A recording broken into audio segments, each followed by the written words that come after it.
Sonali news 18 Lokmat मध्ये आपल्या सगळ्यांचं स्वागत। सकाळचे 7 वाजता आहेत। नमस्ते महाराष्ट्रामध्ये राज्यातल्या सगळ्या महत्त्वाच्या बातम्या आपण सविस्तर पाहणार आहोत। मात्र त्याआधी सुरुवातीला आता एक महत्त्वाची बातमी। भारतीय जनता पार्टीच्या उमेदवारांचा प्रचार हा सुरू झालेला आहे। तर आगामी काळात महाराष्ट्रातील सगळ्याच लोकसभा मतदारसंघात प्रचाराचा जोरदार धडाका उडणार आहे। मोदींनंतर केंद्रीय गृहमंत्री अमित शहा यांची तोफ महाराष्ट्रात धडाडणार असून नांदेडमध्ये अमित शहांची जाहीर सभा होणार आहे। उपमुख्यमंत्री देवेंद्र फडणवीस, प्रदेशाध्यक्ष चंद्रशेखर बावनकुळे, खासदार अशोक चव्हाण यांच्यासह भाजपचे आणि महायुतीचे सगळेच नेते उपस्थित राहणार आहेत। तर नांदेड लोकसभेचे महायुतीचे उमेदवार प्रताप पाटील चिखलीकर यांच्या प्रचारासाठी अमित शहा नांदेडमध्ये येणार आहेत।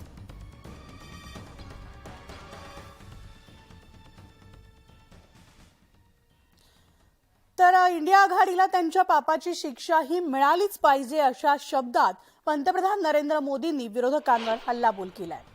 रामटेकच्या कन्हानमध्ये पंतप्रधान मोदींची प्रचार सभा पार पडली। यावेळी त्यांनी काँग्रेससह इंडिया आघाडीवर जोरदार हल्लाबोल केलाय। सोबतच संविधान धोक्यात असल्याच्या विरोधकांच्या टीकेचा सुद्धा मोदींनी खरपूस समाचार घेतलाय। पाहूयात काय म्हणाले।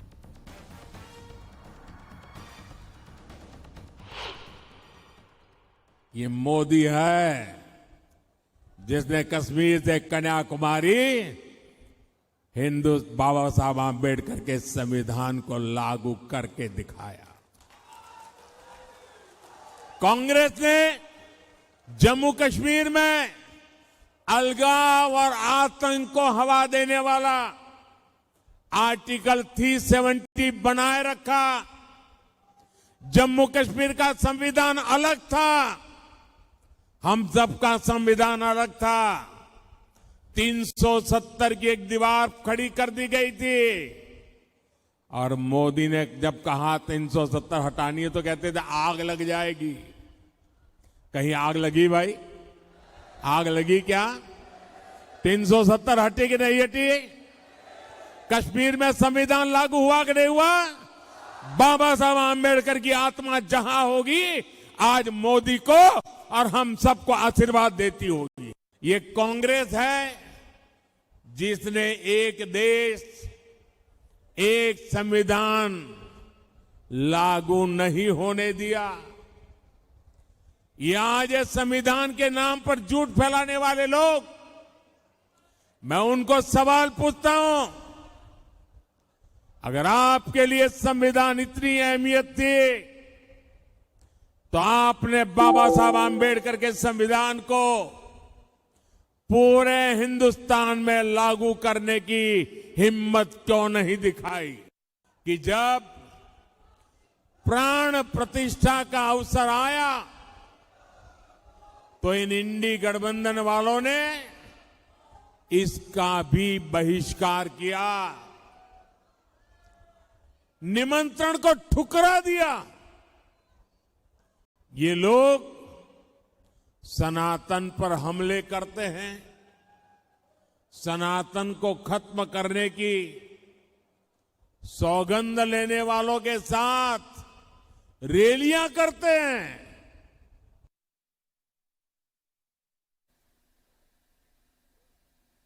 तर रामटेकमधील सभेमध्ये बोलताना नितीन गडकरींनी पंतप्रधान मोदींच्या विकास कामांची प्रशंसा केली आहे। यावेळी त्यांनी विरोधकांवर सुद्धा निशाणा साधलाय। 60 साल में जो कांग्रेस नहीं कर सकी वो 10 साल में मोदी जी के नेतृत्व में हिंदुस्तान की तस्वीर बदली है।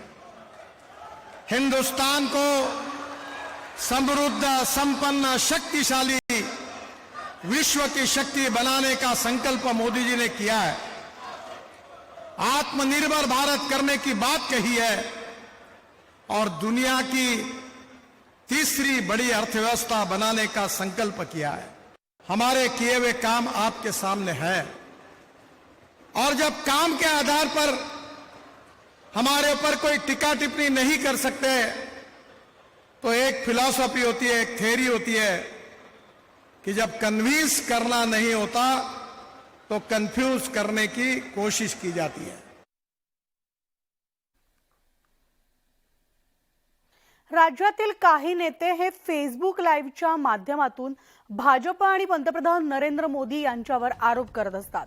पण पंतप्रधान मोदी अशा लोकांकडे दुर्लक्ष करतायत असा टोला शिंदेंनी ठाकरेंना लगावलेला आहे. मोदींवर बोलण्याचा त्यांना अधिकार नाही.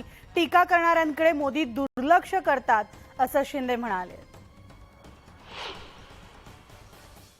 विरोधी पक्ष मोदी द्वेष से पीड़ित है, जिनका जीवन सिर्फ भ्रष्टाचार, घोटाले और रोकड़ा गिनने में बीत गया, उनको मोदी जी के ऊपर आरोप लगाने का कोई नैतिक अधिकार नहीं बचता है. और इसलिए मराठी में एक कहावत है कि अंगात नहीं बळ आणि चिमटा काढून पळ.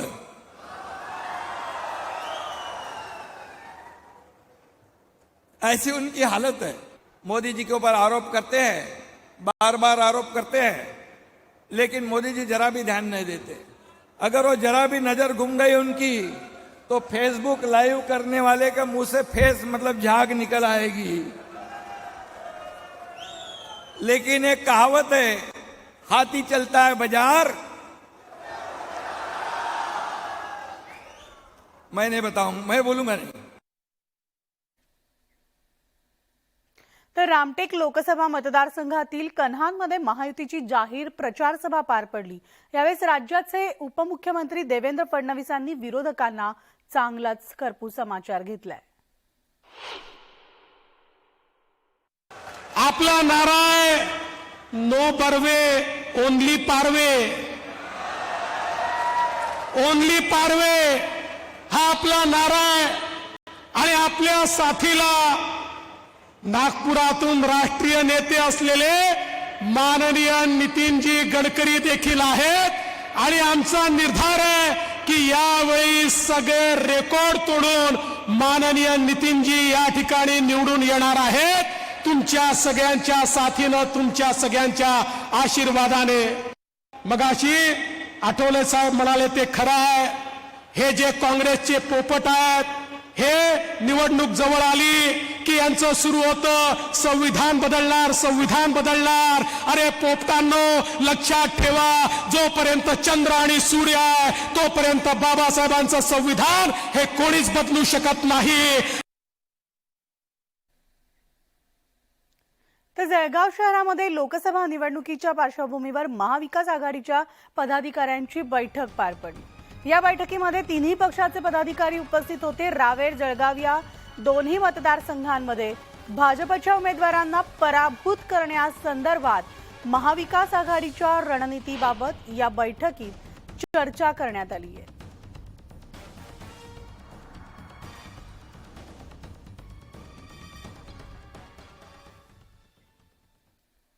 शालेय शिक्षण मंत्री दीपक केसरकरांनी उद्धव ठाकरेंवर निशाणा साधलाय.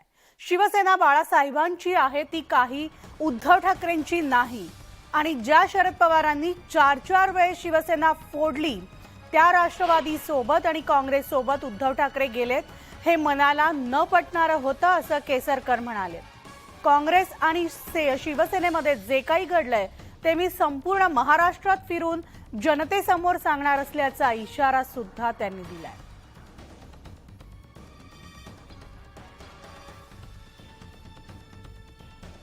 एक लक्षात घ्या की पैशासाठी पक्ष कोणीही बदलत नाही. आपली ज्याला तत्व असतात, एक गोष्ट लक्षात घ्या की बाळासाहेब हा पक्ष काय उद्धव साहेबांचा नाही, हा पक्ष बाळासाहेब ठाकरेंचा आहे. मी या पक्षामध्ये का गेलो? मला स्वतः मोदी साहेबांनी बोलवलेलं होतं. भाजपमध्ये मला त्यावेळेला कॅबिनेट मंत्री केलं गेलं असतं. मी शिवसेनेमध्ये का आलो? तर बाळासाहेब ठाकरेंचे विचार, ज्यांनी मराठी माणसाला आधार दिला, मराठी माणसाला कामाला लावलं, त्या बाळासाहेबांच्या विचाराबरोबर म्हणून मी शिवसेनेमध्ये आलो. आणि तिथंच काय घडलं की मुख्यमंत्री पदासाठी काँग्रेसची लाचारी करण्यात आली. मुख्यमंत्री पदासाठी ज्या पवार साहेबांनी 4 वेळा शिवसेना फोडली त्यांच्याबरोबर हात मिळवणी करण्यात आली.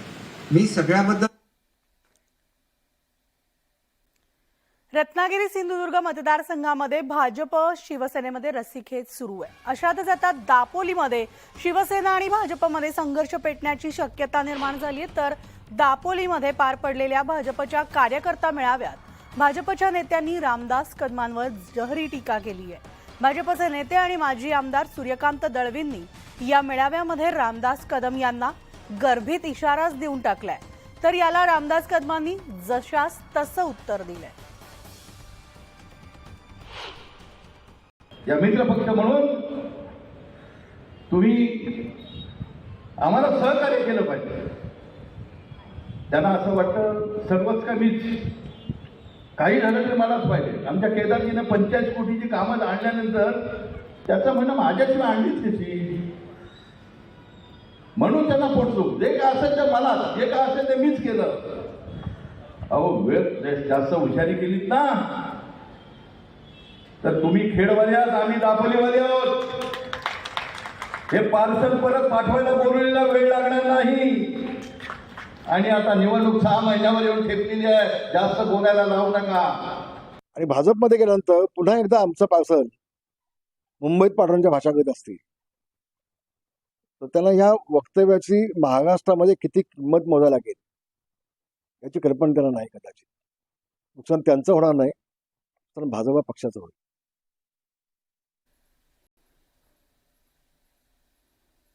मनसेचं रेल्वे इंजिन महायुतीच्या प्लॅटफॉर्मवर आलंय. तर राज ठाकरेंनी महायुतीसोबत जाण्याचा निर्णय घेतल्यामुळे विरोधकांनी टीकेला त्यांना आयती संधीच मिळाली आहे. ऐन लोकसभा निवडणुकीमध्ये मनसेनं महायुतीला पाठिंबा दिल्यामुळे आरोप प्रत्यारोपांचा धुरळा उडालाय. फक्त नरेंद्र मोदींसाठी बिनशर्त पाठिंबा देत आहे हे मी आज आपल्या समोर सगळ्यांसमोर जाहीर करतो. राज ठाकरेंनी सत्ताधारी महायुतीला लोकसभा निवडणुकीमध्ये पाठिंबा जाहीर केला. त्यावरून आता राजकारण उफाळून आलंय. महाविकास आघाडीच्या नेत्यांनी राज ठाकरेंवर टीकेची झोड उठवली आहे. शिवसेना उद्धव बाळासाहेब ठाकरे पक्षानं राज ठाकरेंना टार्गेट केलंय. खासदार संजय राऊतांनी राज ठाकरेंना त्यांच्या पूर्वीच्या राजकीय भूमिकेची आठवण करून दिली आहे. पण जे गेले भाजप बरोबर ते फक्त शरणागती यासाठी त्यांनी पत्करली, गुडघे यासाठी टेकले की त्यांच्या अनेक फायली उघडल्या गेल्या, त्यांना धमक्या दिल्या गेल्या. आणि म्हणून मला असं वाटतं की व्यभिचार जो आहे हा भारतीय जनता पक्षाचा जगजाहीर आहे.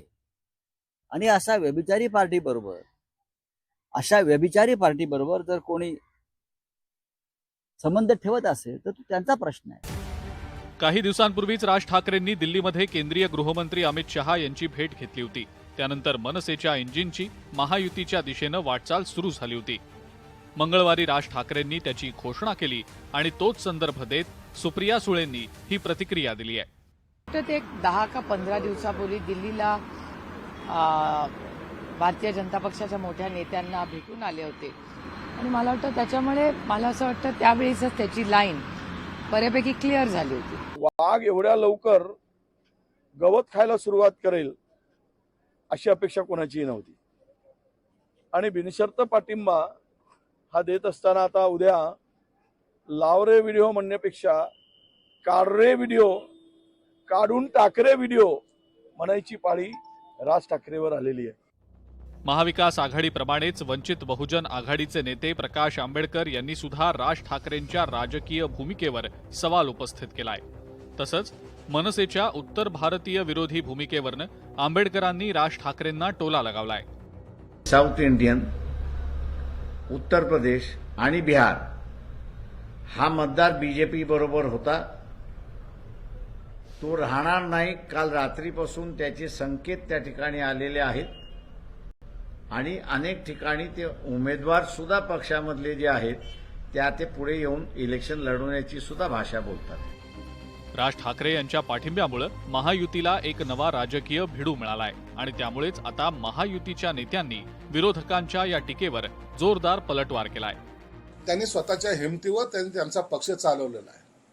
म्हणून आम्हाला त्यांना ते नाहीत म्हणून हे घ्यायचं असा रिप्लेसमेंट राज साहेबांची होऊ शकत नाही.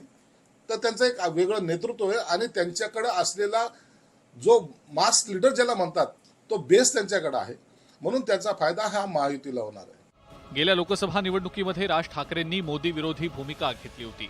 आता राज ठाकरेंनी महायुतीला बिनशर्त पाठिंबा दिलाय. मनसेच्या या भूमिकेमुळे राज्यातलं राजकारण ढवळून निघालंय. Bureau report, news 18 Lokmat. आणि या बातमी